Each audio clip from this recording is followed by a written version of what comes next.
Hey everybody, this is Zach Does All the Things. I'm here with my good friend, the Trader Joe's Bag. My roommate is out of town because we are isolating ourselves from the coronavirus. I'm healthy, he's healthy, but we're taking some time apart, which means that I'm talking to a Trader Joe's Bag now.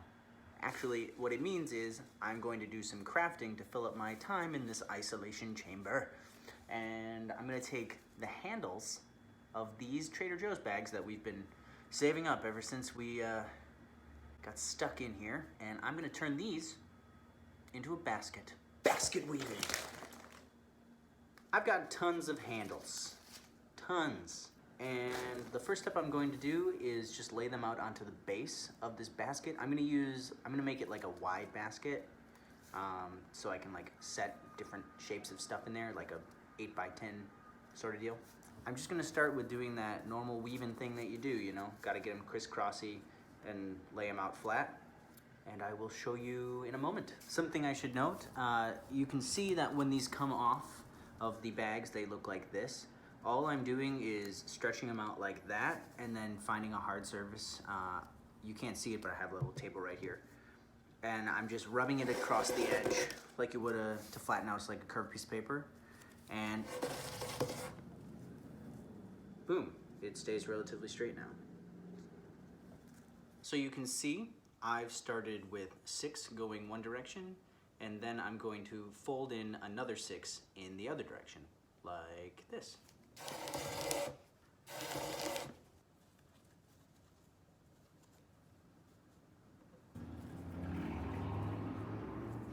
So the first one's gonna look like this. It's going over, then under, then over, then under, then over, then under.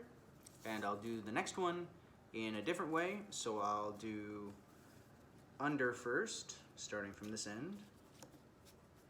And then over, under, over, under, over, and then push it on up. And look at that. We've got a little crisscross pattern happening right there. I have to be kind of careful how close I go to the edge on one of these, because every edge is going to fold up in order to make the basket. And that means that I'm a little too close over here, but I'll move everything back once I get my next 6 in. If you wanted to be really smart about this, you could even find some sort of clamp to keep the ends together. I don't have that right now. I will be using a stapler a little bit later, but I'm just trying to do this with the tools I got, which is my hand and my other hand.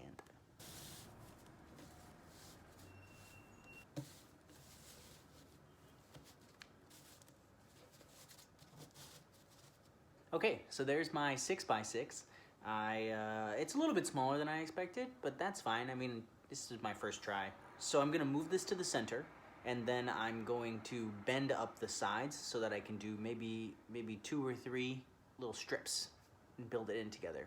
That's definitely gonna be the harder part, but we'll see how it goes.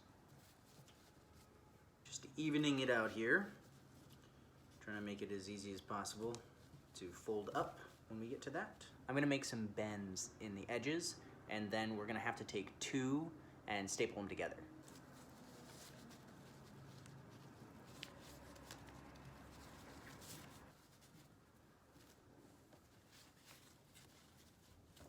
Looking a little bit easier to work with. We'll find out. Now, what I mean about taking these and stapling them together, you can see it, if I take it on one edge, it only goes from one corner to one corner, which is fine, but I think just to make it easier, I'll connect 2 because they work so perfectly together, and it'll be easier to stack them up piece by piece. I'll show you.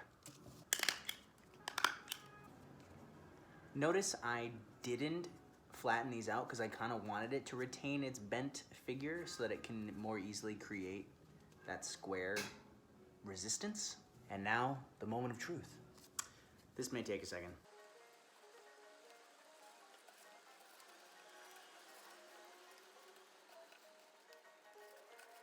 So this might look a little messy right now, but essentially I've put the first ring in.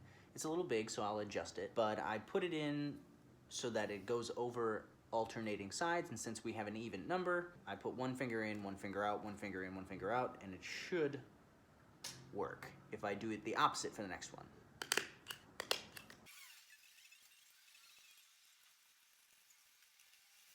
So I was having trouble making the next one work, so in order to keep everything together, I actually took the loose amount and stapled it together a little bit to give it a little bit more sturdiness. We'll see if it helps me put the next piece on top, at least. No! I think that might be cheating, but I stapled the second one down so that it wouldn't pop out. Whatever, it's my basket.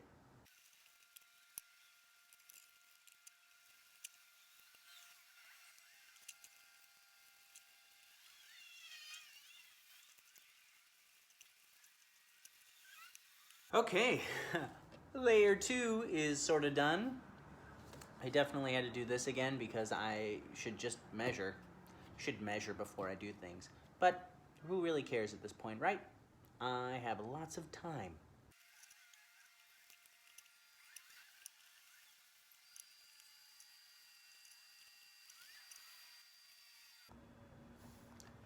I think I'll do one more layer and then I'll show you the next step.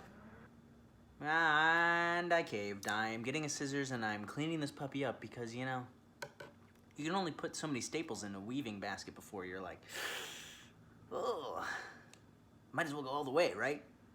I'm a cheater. I've cheated.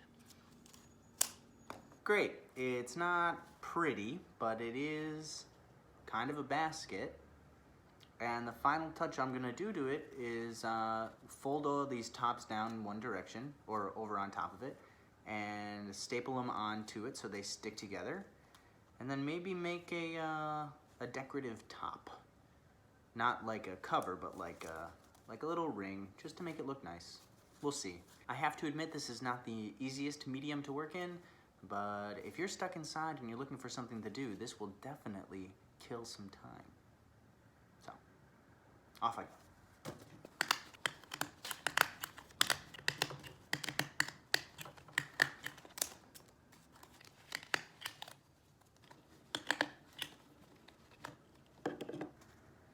Lo and behold, there you have it. I will not be doing a decorative ring around the top because I put so many staples into this that it's just gonna have to live that way.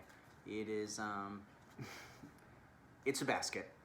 It is a woven basket that I made, and there's staples in it, and it's not glued, and it looks fine, and I love it because I made it. It's really like, it's like having a child. Yeah, that's how you make a woven basket.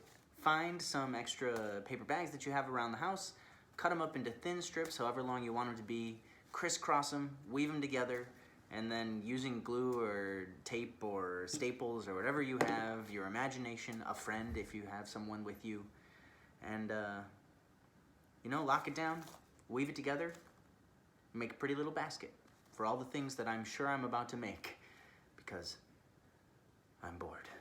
This has been Zach Does All the Things. Thank you so much. Stay healthy, stay safe. Remember to isolate when you can. Protect people who are in vulnerable communities. Do what you can. Until next time, see you then.